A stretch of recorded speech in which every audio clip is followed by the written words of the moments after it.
പുറപ്പാടിൻ്റെ പുസ്തകം 23-ാം അധ്യായം 25 മുതൽ 27 വരെയുള്ള വാക്യത്തിൽ 5 വാഗ്ദാനമാണ് ദൈവമക്കൾക്ക് വേണ്ടി ദൈവം തരുന്നത്. നിങ്ങളുടെ ദൈവമായ കർത്താവിനെ നിങ്ങൾ ആരാധിക്കണം. അപ്പോൾ നിങ്ങളുടെ ഭക്ഷ്യവും പാനീയവും ആശീർവദിക്കപ്പെടും.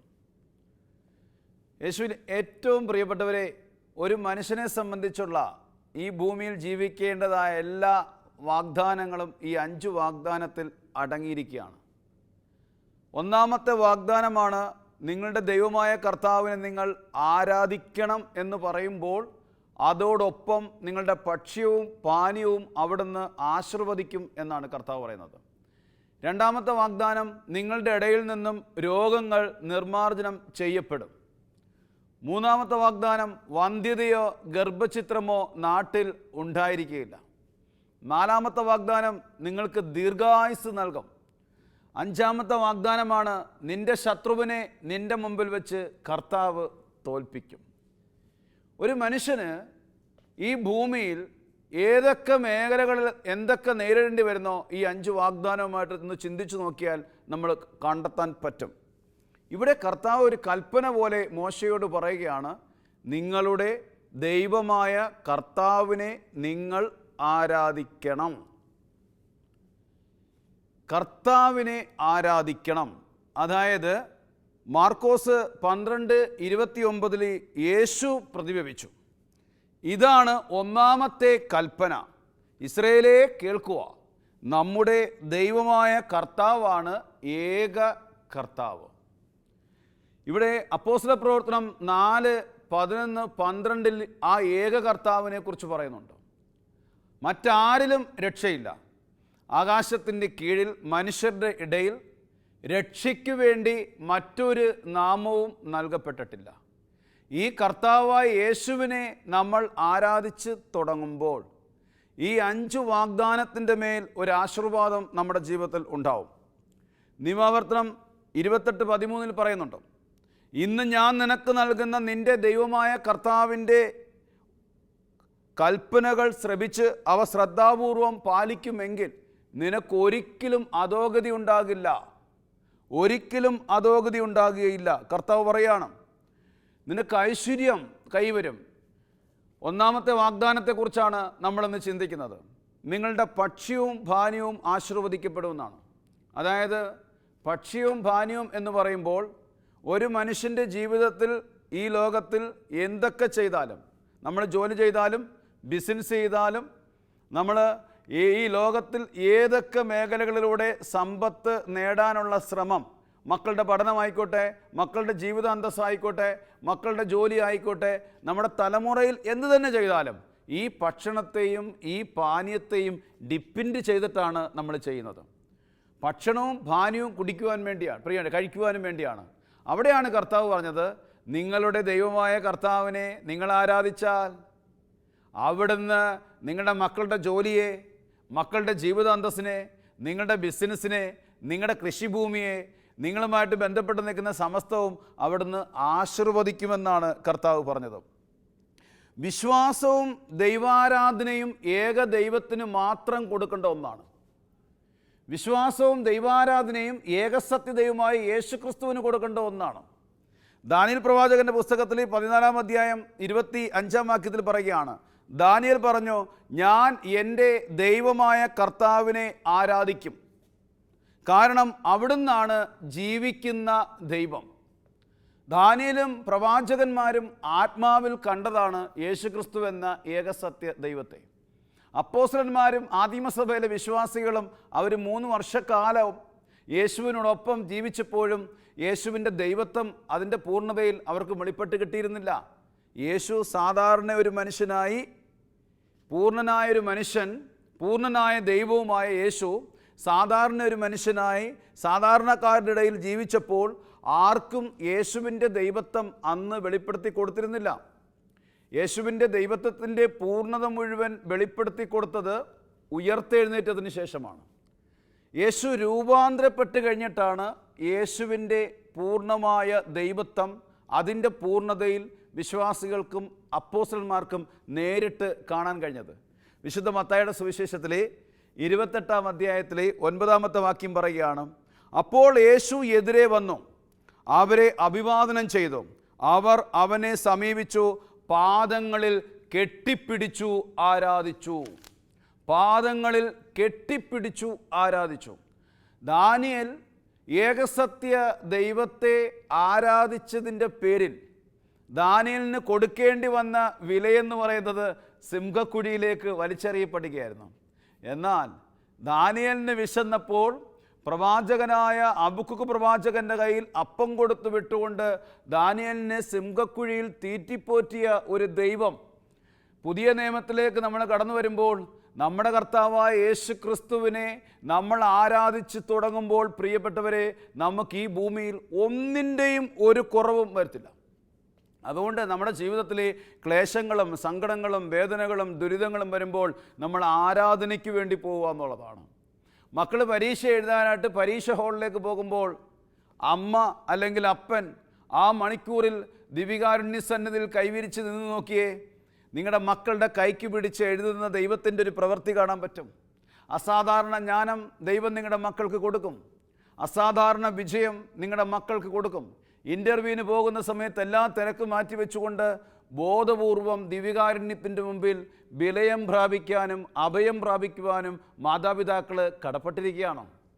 അതുപോലെ തന്നെ പ്രിയപ്പെട്ടവരെ, മക്കളുടെ ജീവിത അന്തസ്സ് തിരഞ്ഞെടുക്കുന്നതിന് മുമ്പ് ദിവസങ്ങളോളം ദിവികാരുണ്യത്തിൻ്റെ മുമ്പിൽ ചെലവഴിക്കണം.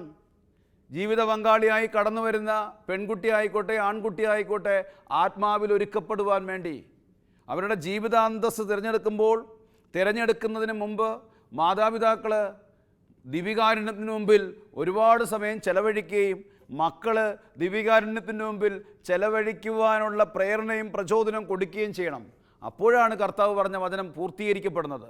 നിങ്ങളുടെ ദൈവമായ കർത്താവിനെ നിങ്ങൾ ആരാധിക്കണം.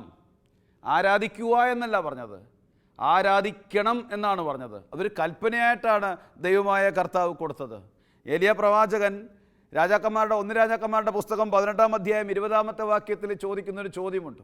നിങ്ങൾ എത്ര നാളാണ് 2 വഞ്ചിയിൽ കാല് വെക്കുക? നിങ്ങൾ എത്ര നാളാണ് 2 വഞ്ചിയിൽ കാല് വെക്കുക? കർത്താവാണ് നിങ്ങളുടെ ദൈവമെങ്കിൽ നിങ്ങൾ അവനെ അനുഗമിക്കുക. ബാലാണ് നിങ്ങളുടെ ദൈവമെങ്കിൽ നിങ്ങൾ അതിൻ്റെ പിറകെ പോകുക. ആരാധനയെന്ന് പറയുന്നത് ഏകസത്യ ദൈവത്തിന് വേണ്ടി മാത്രമുള്ളതാണ്. ഏലിയ ഏകസത്യ ദൈവത്തെ ആരാധിച്ചപ്പോൾ ഏലിയായെ തീറ്റിപ്പോറ്റുവാൻ വേണ്ടി കാക്കയുടെ ചുണ്ടിൽ ക്ഷാമത്തിൻ്റെ കാലത്ത് അപ്പവും മാംസവും കൊടുത്തുവിട്ട്, ക്ഷാമമല്ലെങ്കിൽ പോലും കാക്കയുടെ ചുണ്ടിൽ അപ്പവും മാംസവും കിട്ടിയാൽ കാക്ക ആർക്കും കൊടുക്കത്തില്ല. കൊച്ചു കുട്ടികളുടെ കയ്യിലിരിക്കുന്നത് പോലും തട്ടിപ്പറിച്ചുകൊണ്ട് പോകുന്നൊരു ജീവിയാണ്, ഒരു പക്ഷിയാണ് കാക്ക. എന്നാൽ എന്തുകൊണ്ട് കാക്ക ആ അപ്പവും ആ മാംസവും രുചിച്ചു നോക്കിയില്ല എന്ന് ചോദിച്ചാൽ, പ്രവാചകന് അപ്പവും മാംസവും കൊടുത്തുവിട്ടത് ദൈവമാണ്, ദൈവമായ കർത്താവാണ്. അതുകൊണ്ട് കാക്കയ്ക്ക് അത് തൊടാൻ പറ്റുകയില്ല. ഈശോയിൽ ഏറ്റവും പ്രിയപ്പെട്ടവരെ, ഈ കൊറോണയുടെ ഈ ലോക്ക്ഡൗണിൻ്റെ കാലഘട്ടത്തിൽ എത്ര ശുശ്രൂഷകരെയാണെന്നറിയോ ഇതുപോലുള്ള കാക്കകൾ പരിപാലിച്ചത്, ദൈവം സംരക്ഷിച്ചത്. കർത്താവിൻ്റെ സന്നിധിയിൽ മണിക്കൂറുകൾ കണക്കിന് ഇരുന്ന് കർത്താവിനെ ആരാധിച്ച ഒരു ദൈവ പൈതലും ഈ ഞെരുക്കത്തിൻ്റെയും ഈ ദാരിദ്ര്യത്തിൻ്റെയും കാലത്ത് ആരുടെ മുമ്പിൽ കൈനീട്ടാൻ ദൈവം അനുവദിച്ചിട്ടില്ല, അനുവദിക്കത്തതുമില്ല. കർത്താവിൻ്റെ വാഗ്ദാനമാണത്. മക്കളെ, നിങ്ങളെന്നെ ആരാധിച്ചാൽ ഞാൻ നിങ്ങളെ ആശീർവദിക്കും. നിങ്ങളുടെ ഭക്ഷണത്തെയും ധാന്യത്തെയും ആശീർവദിക്കും എന്ന് പറഞ്ഞാൽ നിങ്ങളുമായിട്ട് ബന്ധപ്പെട്ട് നിൽക്കുന്ന ഈ ലോകത്തിൻ്റെ ഭൗതികമായ സകല മേഖലകളിലും കർത്താവിൻ്റെ ഒരു ആശീർവാദം അവിടെ ഉണ്ടാവും. പ്രിയപ്പെട്ടവരെ, ഹല്ലേലൂയ. അതായത് സങ്കീർത്തകൻ്റെ പുസ്തകം 37:25 പറയുകയാണ്, ഞാൻ ചെറുപ്പമായിരുന്നു. ദാവീദ് പറയാ, ഞാൻ ചെറുപ്പമായിരുന്നു, ഇപ്പോൾ ഞാൻ വൃദ്ധനായി. നീതിമാൻ പരിരചിക്കപ്പെടുന്നതോ അവൻ്റെ മക്കൾ പിശചാചിക്കുന്നതോ ഞാൻ ഒരിക്കലും കണ്ടിട്ടില്ല. നീതിമാൻ അവഗണിക്കപ്പെടുന്നതോ അവൻ്റെ മക്കൾ ധർമ്മമെടുക്കുന്നതോ ഞാൻ ഒരിക്കലും കണ്ടിട്ടില്ല. ഇത് പറഞ്ഞുതരാം. ഞാൻ ചെറുപ്പമായിരുന്നു, എന്നാൽ ഇപ്പോൾ ഞാൻ വൃദ്ധനായി. ഈ ഭൂമിയിൽ ഒരായുസ്സോളം ജീവിച്ച് കർത്താവിനെ ആരാധിച്ച് കർത്താവിനെ മഹത്വപ്പെടുത്തിയ, കർത്താവിൻ്റെ മനസ്സിനിണങ്ങിയ ഒരു വ്യക്തി പറയുകയാണ്, ഞാനിപ്പോൾ വൃദ്ധനാണ്, എൻ്റെ ജീവിതത്തിൽ ഉടനീളം ഞാൻ അനേക ദൈവമക്കളെ കണ്ടിട്ടുണ്ട്. ഒരു നീതിമാനും പരിതപിക്കുകയോ ഒരു നീതിമാൻ്റെ മക്കൾ പിശ യാചിക്കുന്നതോ ഞാൻ കണ്ടിട്ടില്ല. അങ്ങനെ വരില്ലെന്നേ. അങ്ങനെ വരുത്തുന്നൊരു ദൈവത്തെ അല്ല നമ്മൾ ആരാധിക്കുന്നത്. 20 ലക്ഷത്തിൽ പരം മനുഷ്യരെ, അതിനുവേണ്ടി നാടുമാടുകളെയും പാറ പിളർന്ന് വെള്ളം കൊടുത്ത കർത്താവാണ്. എന്നെ ഒരുപാട് ചിന്തിപ്പിച്ചു. പാറ പിളർന്ന് ലക്ഷക്കണക്കിന് മനുഷ്യർക്ക് വെള്ളം കൊടുക്കുന്ന സമയത്ത് ദൈവമായതുകൊണ്ട്, ദൈവം പിളർന്ന പാറയായതുകൊണ്ടാണ് ആ ജലം ആ ജനത്തെ ഒഴുക്കിക്കളയാതിരുന്നത്. ഒരു മഴ പെയ്ത് കുത്തി ഒലിച്ചു വരുന്ന ജലം ആ പ്രദേശത്തെ വീടിനെയും പറമ്പിനെയും കംപ്ലീറ്റ് സാധനങ്ങളെയും കുത്തി ഒലിച്ചു കൊണ്ടുപോകുന്ന ഈ കാലഘട്ടത്തിൽ 20 ലക്ഷം വരുന്ന ജനത്തിന് വേണ്ടി പാറയിൽ നിന്നും ജലം പുറപ്പെടുവിച്ചിട്ടും ഒരു ജനം പോലും ഒഴുകിപ്പോയില്ല. അവരാവോളം ആ ജലം കുടിച്ചത് കാരണം അത് കർത്താവ് കൊടുത്ത ജലമായതുകൊണ്ടാണ്. മോശ ഇസ്രയേൽ ജനത്തെ നയിച്ചുകൊണ്ടിരിക്കുന്ന സമയത്ത് മോശയും ഇസ്രയേൽ ജനവും മരുഭൂമിയിലൂടെ സഞ്ചരിക്കുമ്പോഴും ദൈവമായ കർത്താവ് മോശ വഴി പറവയോട് പറഞ്ഞത് എന്നെ ആരാധിക്കാൻ എൻ്റെ ജനത്തെ വിട്ടയക്കുക എന്നുള്ളതാണ്. കർത്താവ് ഒറ്റ ഡിമാൻഡാണ് പറവയോട് പറഞ്ഞത്, എന്നെ ആരാധിക്കാൻ വേണ്ടി എൻ്റെ ജനത്തെ വിട്ടയക്കണം. പറവ എന്താണ് പറഞ്ഞത്? ആരാണ് കർത്താവ്? ആ കർത്താവിനെക്കുറിച്ച് ഞാൻ കേട്ടിട്ട് പോലുമില്ല.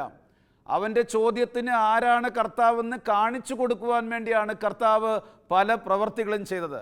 നീണ്ട വർഷങ്ങൾ മരുഭൂമിയിലൂടെ ഇസ്രായേൽ ജനവും മോശയും നയിക്കുന്ന സമയത്ത് കല്ലിൽ ചുട്ട അപ്പം എന്നതുപോലെ അപ്പവും വറുത്ത മാംസം എന്നതുപോലെ മാംസവും നീണ്ട വർഷങ്ങൾ മരുഭൂമിയിൽ ദൈവമായ കർത്താവ് കൊടുത്തപ്പോൾ ആ മരുഭൂമിയിൽ ആ ജനം പാചകം ചെയ്ത അപ്പമായിരുന്നില്ല, അവർ വേവിച്ച മാംസമായിരുന്നില്ല, മറിച്ച് ദൈവം നേരിട്ട് വേവിച്ചു കൊടുത്ത മാംസവും അപ്പവുമായിരുന്നു. പ്രിയപ്പെട്ടവരെ, സ്വർഗമാണത് പാചകം ചെയ്തത്.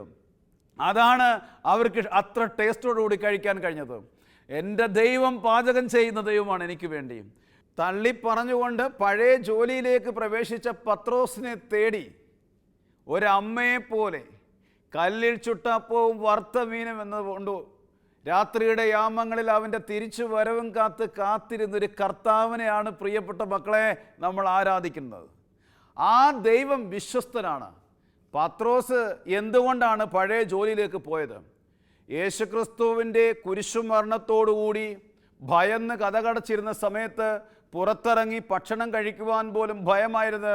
ഒരു നാണയം പോലും പത്രോസിൻ്റെ കയ്യിലില്ലായിരുന്നു. വിശപ്പ് സഹിക്കാൻ പറ്റാതെ വന്നപ്പോൾ പത്രോസ് പറഞ്ഞു, ഞാൻ മീൻ പിടിക്കാൻ പോയാണ്. കാരണം വിശപ്പ് സഹിക്കാൻ പറ്റുന്നില്ല. കർത്താവ് അവൻ്റെ പിറകെ നടന്നപ്പോൾ കർത്താവ് അവൻ്റെ പിറകെ ചെന്നതും എന്തുകൊണ്ടായിരിക്കണം? അവൻ്റെ വിശപ്പ് കർത്താവിനെ മനസ്സിലായുള്ളൂ. എന്തുകൊണ്ടാണ് അവൻ തള്ളിപ്പറഞ്ഞത്? എന്തുകൊണ്ടാണ് മീൻ പിടിക്കാൻ പോയതെന്ന് കർത്താവിന് അറിയാമായിരുന്നു. പ്രിയപ്പെട്ടവരെ, ആദ്യം കർത്താവ് അവനെ തേടി ചെന്നപ്പോൾ അവന് കല്ലിൽ ചുട്ട അപ്പവും വറുത്ത മീനുമായിട്ടാണ് ചെന്നത്, അമ്മയെപ്പോലെ. അവൻ തിരിച്ചു വന്നപ്പോൾ തള്ളിപ്പറഞ്ഞതിൻ്റെ കണക്കുകൾ പറഞ്ഞില്ല, ശപിച്ചതിൻ്റെ എണ്ണം ചൂണ്ടിക്കാണിച്ചില്ല. പഴയ ഒരു തെറ്റുപോലും ചൂണ്ടിക്കാണിക്കാതെ കർത്താവ് അവൻ ആദ്യം കൊടുത്തത് അപ്പവും മീനുമാണ്. ആദ്യം അവൻ്റെ വിശപ്പാണ് അടക്കിയത്. അവൻ്റെ വിശപ്പടക്കിയിട്ടാണ് ചോദിച്ചത്, നീ എന്നെ സ്നേഹിക്കുന്നോ പത്രോസ് എന്ന് ചോദിച്ചത്. പത്രോസ് സറണ്ടറായി. പ്രിയപ്പെട്ടവരെ, ആ പത്രോസാണ് പിന്നീട് പിൻകാലത്ത് യേശുവാണ് ഏകസത്യ ദൈവമെന്ന് പറഞ്ഞുകൊണ്ട് ആ യേശുവിനെ ആരാധിക്കുകയും മറ്റാരിലും രക്ഷയില്ല എന്ന് ലോകത്തോട് വിളിച്ചു പറയുകയും ചെയ്ത പത്രോസ്. ആ കർത്താവിനെ ആരാധിക്കാൻ പത്രോസ് ജനത്തെ പ്രേരിപ്പിക്കുകയായിരുന്നു. എന്നെ കേൾക്കുന്ന ദൈവ പൈതലേ, നിന്റെ കർത്താവായ യേശുവിനെ നീ ആരാധിക്കണം. ആരാധിക്കുമ്പോൾ നിന്റെ ഭക്ഷണവും പാനീയവും അവിടെ നിന്ന് ആശീർവദിക്കുമെന്ന് നിനക്ക് വാഗ്ദാനം തന്നത് നിന്റെ കർത്താവാണ്, മനുഷ്യനല്ല. നിന്റെ ദൈവമാണ് നിനക്ക് വാഗ്ദാനം തന്നത്. പുറപ്പാടിൻ്റെ പുസ്തകം 23:13 പറയുന്നു, ഞാൻ നിങ്ങളോട് പറഞ്ഞ കാര്യങ്ങളിലെല്ലാം നിങ്ങൾ ശ്രദ്ധ വെക്കണം. ഞാൻ നിങ്ങളോട് പറഞ്ഞ കാര്യങ്ങളിൽ എല്ലാം നിങ്ങൾ ശ്രദ്ധ വെക്കണം. അന്യദേവന്മാരുടെ നാമം സ്മരിക്കരുത്. അത് നിങ്ങളുടെ നാവിൽ നിന്നും കേൾക്കുകയും അരുത്. നിങ്ങൾ ഓർക്കരുതെന്നാണ് പറഞ്ഞത്. എന്താണെന്നറിയാമോ? ഇന്ന് ക്രൈസ്തവ മക്കൾ നമുക്ക് വേണ്ടി മരിച്ച, നമുക്ക് വേണ്ടി തകർന്ന, നമ്മുടെ പാപങ്ങൾ വഹിച്ച യേശുക്രിസ്തുവിനെ മാറ്റി നിർത്തിയിട്ട് ഈ ലോകത്തിൻ്റെതായ പലതിനെയും ആരാധിക്കുന്നത് കൊണ്ടാണ് ദുരിതങ്ങൾ വിട്ട് മാറാത്തത്, തകർച്ചകൾ നമ്മളെ വിട്ട് പിരിയാത്തത്. അതായത് ചിലർക്കാണെങ്കിൽ സിനിമാ നടന്മാരും നടിമാരുമാണ് അവരുടെ ആരാധന പുരുഷൻ. പുറപ്പാടിൻ്റെ പുസ്തകത്തിൽ പറയാണ്, നിങ്ങൾ ഓർക്കുക പോലും ചെയ്യരുതും ഈ കാര്യങ്ങളിലെ. പ്രിയപ്പെട്ടവരെ, അബദ്ധവശാൽ പോലും നമ്മുടെ വായിൽ നിന്ന് വീഴരുതും നീ ഇന്ന ആള് എൻ്റെ ആരാധന പുരുഷനാണ്, ആരാധന സ്ത്രീയാണെന്ന്. ഫിലിം താരങ്ങൾ, ക്രിക്കറ്റ് താരങ്ങൾ, അത് കണക്ക് തന്നെ മറ്റു വ്യക്തികൾ, ഈ വ്യക്തികളെ നമ്മളിങ്ങനെ ആരാധന പുരുഷനും ആരാധന സ്ത്രീയുമായി ഹൃദയത്തിൽ സ്വീകരിക്കുമ്പോഴത്തേന് യേശുക്രിസ്തുവിന് നൽകേണ്ട മഹത്വം നശ്വരമായ മനുഷ്യൻ്റെയും പക്ഷികളുടെയും ഇഴജന്തുക്കളുടെയും സാദൃശ്യമുള്ള വിഗ്രഹങ്ങൾക്ക് കൈമാറി എന്ന് റോമ 1:21 മുതൽ 23 വരെയുള്ള വാക്യങ്ങളിലൂടെ കടന്നു പോകേണ്ടിയിരിക്കുന്നു. റോമ 1:21 മുതൽ അവർ ദൈവത്തെ അറിഞ്ഞിരുന്നുവെങ്കിലും അവർ ദൈവത്തെ ദൈവമായി മഹത്വപ്പെടുത്തുകയോ അവിടുത്തേക്ക് നന്ദി പ്രകാശിപ്പിക്കുകയോ ചെയ്തില്ല. അവർക്കറിയാം യേശുക്രിസ്തു കുരിശിൽ മരിച്ചു, അവർക്കറിയാം യേശു ലോകം മുഴുവൻ്റെയും പാപങ്ങൾ വഹിച്ച കൂട്ടത്തിൽ എൻ്റെയും പാപങ്ങൾ വഹിച്ചു, അവർക്കറിയാം യേശു ഉയർത്തെഴുന്നേറ്റ്. പക്ഷേ അവർക്കറിയാം, എന്നാൽ അറിയാമെങ്കിലും അവിടുത്തെ ദൈവമായി മഹത്വപ്പെടുത്തുകയോ അവിടുത്തേക്ക് നന്ദി പ്രകാശിപ്പിക്കുകയോ ചെയ്തില്ല. മറിച്ച് അവരുടെ യുക്തിവിചാരങ്ങൾ നശ്വരമായി തീരുകയും വിവേകരഹിതമായ ഹൃദയം അന്ധകാരത്തിൽ ആണ്ടുപോകുകയും ചെയ്തു. യുക്തിവിചാരങ്ങൾ, യുക്തി, നമ്മൾ പറയുന്ന ചില വാക്കുകൾ, നമ്മൾ ചെയ്യുന്ന ചില പ്രവൃത്തികൾ നമ്മുടെ ജീവിതത്തിൻ്റെ അടിത്തറ ഇളക്കുന്നതാണെന്നുള്ള കാര്യം മറന്നു പോകരുത്. ഇവിടെ പുറപ്പാട് 23:13 ഞാൻ ഒരിക്കൽ കൂടെ നിങ്ങളെ ഓർമ്മിപ്പിക്കുകയാണ്. ഞാൻ നിങ്ങളോട് പറഞ്ഞ കാര്യങ്ങളിലെല്ലാം നിങ്ങൾ ശ്രദ്ധ വെക്കണം. നിങ്ങൾ അന്യദേവന്മാരുടെ നാമം സ്മരിക്കരുത്, ഓർക്കരുതെന്ന്. പിശാച മോശമൊന്നും അല്ലെന്നേ, അവൻ കുടില തന്ത്രശാലിയാണ്. അവൻ്റെ പേരിന് വലിയ മഹത്വമുണ്ടാകാൻ വേണ്ടി ഒരു ഫിലിം തന്നെ ഇറക്കി. ആ ഫിലിം കണ്ടിട്ട് പുറത്തിറങ്ങിയവരെല്ലാം ആ ഫിലിമിൻ്റെ പേര് പറഞ്ഞിട്ട് സൂപ്പർ എന്ന് പറഞ്ഞു. ഞാൻ ഇന്നുവരെയും ഒരു പ്രസംഗത്തിൽ പോലും ആ പേര് കൂട്ടിച്ചേർക്കത്തില്ല. കർത്താവ് പറയാണ്, നിങ്ങളത് ഓർക്കരുതും നിങ്ങളുടെ നാവിൽ നിന്നും കേൾക്കാനിടയാകരുതെന്ന്. കാരണം എന്താണെന്നറിയോ? യേശുവിൻ്റെ നാമം പറഞ്ഞ് ആരാധിക്കുമ്പോൾ, യേശുവിൻ്റെ നാമം പറഞ്ഞ് പ്രാർത്ഥിക്കുമ്പോൾ അത്ഭുതങ്ങളും അടയാളങ്ങളും രോഗശാന്തിയും നടക്കുന്നതോടൊപ്പം തന്നെ പൈശാചിക ശക്തികൾ വിട്ടുപോകുന്നുണ്ട്. അങ്ങനെയെങ്കിൽ ഈ പൈശാചിക ശക്തിയുടെ നാമം പറയുമ്പോൾ അതിൻ്റെ പ്രവൃത്തി പറയുന്ന വ്യക്തിയിൽ പ്രകടമാകും, അത് കേൾക്കുന്ന വ്യക്തിയിലും പ്രകടമാകും. ഞാൻ യേശുക്രിസ്തുവിൻ്റെ നാമം പറഞ്ഞ് ആരാധിച്ച് പ്രാർത്ഥിക്കുമ്പോൾ കേൾക്കുന്ന വ്യക്തിയിൽ രോഗസൗഖ്യം ഉണ്ടാകുന്നെങ്കിൽ, കേൾക്കുന്ന വ്യക്തിയിൽ വിടുതലുണ്ടാകുന്നുവെങ്കിൽ, ഈ ദുഷ്ടാരൂപിയുടെ ശക്തിയെക്കുറിച്ച് ഞാൻ പറയുമ്പോൾ അത് കേൾക്കുന്ന വ്യക്തിയിൽ അതിൻ്റെ സ്വഭാവവും അതിൻ്റെ പ്രവൃത്തിയും പ്രകടമാകും. പ്രിയപ്പെട്ടവരെ, അതുകൊണ്ട് എന്ത് ചെയ്യണമെന്നറിയോ? ഇസ്രായേലേ കേൾക്കുക, ഇത് കർത്താവാണ് പറഞ്ഞത്, ഇസ്രായേലെ നിങ്ങൾ കേൾക്കുക, നമ്മുടെ ദൈവമായ കർത്താവാണ് ഏക കർത്താവ്. നമ്മുടെ ദൈവമായ കർത്താവാണ് ഏക കർത്താവ്. ആ കർത്താവാണ് യേശു ക്രിസ്തു എന്ന് അപ്പോസ്തലന്മാർ തെളിയിച്ചു ജീവിതം കൊണ്ട്. ഈശോയിൽ ഏറ്റവും പ്രിയപ്പെട്ടവരെ, പുറപ്പാടിൻ്റെ പുസ്തകത്തിലെ 23-ാം അധ്യായത്തിലെ 25 മുതൽ 27 വരെയുള്ള വാക്യങ്ങളിലെ 5 വാഗ്ദാനമാണ്. ഈ വാഗ്ദാനം പ്രാപിക്കാതെ നമ്മളോ നമ്മുടെ മക്കളെയോ തലമുറ കടന്നു പോകരുത്. നമ്മളിത് പ്രാപിച്ചില്ല എങ്കിൽ പോലും നമ്മൾ ആരാധിച്ച് കർത്താവിനെ സ്നേഹിക്കുമ്പോൾ ഈ വാഗ്ദാനം നമ്മുടെ മക്കളിലേക്ക് അത് കൈമാറും. ദാവീദിന് പണിയാൻ പറ്റാതെ പോയ ദേവാലയം സോളമനെ കൊണ്ട് ദൈവം പണിയിച്ചതിൻ്റെ കാരണം ദാവീദ് കർത്താവിനെ ആരാധിച്ച് സ്നേഹിച്ചതാണ്. അതുകൊണ്ട് എന്ത് ചെയ്യണം മാതാപിതാക്കളെ? നമ്മൾ കർത്താവിനെ ആരാധിക്കണം, കർത്താവിനെ ആരാധിച്ച് ശീലിക്കണം. കിട്ടുന്ന സമയമൊക്കെ ദിവികാരുണ്യ സന്നിധിയിൽ പോയി ഇരിക്കാം. നമുക്ക് കിട്ടുന്ന സമയമൊക്കെ പോയിരുന്ന് കർത്താവിനെ അങ്ങ് സ്നേഹിക്കാൻ. പ്രിയപ്പെട്ടവരെ, പ്രശ്നങ്ങളും പ്രതിസന്ധികളും ദുരിതങ്ങളും വരുമ്പം ആദ്യം അഭയം പ്രാപിക്കേണ്ടത്, ആദ്യം വിലയം പ്രാപിക്കേണ്ടത് കർത്താവിൻ്റെ അടുത്താണ്. അഗസ്ത്യൻ പറഞ്ഞില്ലേ, എൻ്റെ ആത്മാവ് അങ്ങേ സന്നിധിയിൽ വിലയം പ്രാപിക്കുന്നത് വരെ ഞാൻ അസ്വസ്ഥനാണ്. പുറപ്പാടിൻ്റെ പുസ്തകത്തിൽ 23-25 സകല മേഖലകളും ആശീർവദിക്കപ്പെടാൻ വേണ്ടി നമുക്ക് കർത്താവിനെ ആരാധിക്കാം. ദൈവമായ കർത്താവെ, അങ്ങേ ആരാധിക്കാൻ യോഹന്നാൻ 4:24 അവിടുത്തെ ആരാധിക്കേണ്ടവർ ആത്മാവിലും സത്യത്തിലുമാണ് ആരാധിക്കേണ്ടത് എന്ന് പഠിപ്പിച്ച ഈശോയെ, ആത്മാവിലും സത്യത്തിലും യേശുക്രിസ്തു എന്ന ഏകസത്യ ദൈവത്തെ ആരാധിക്കാൻ ഞങ്ങളെ പരിശീലിപ്പിക്കണമേ എന്ന് പ്രാർത്ഥിക്കുന്നു. ആമേൻ.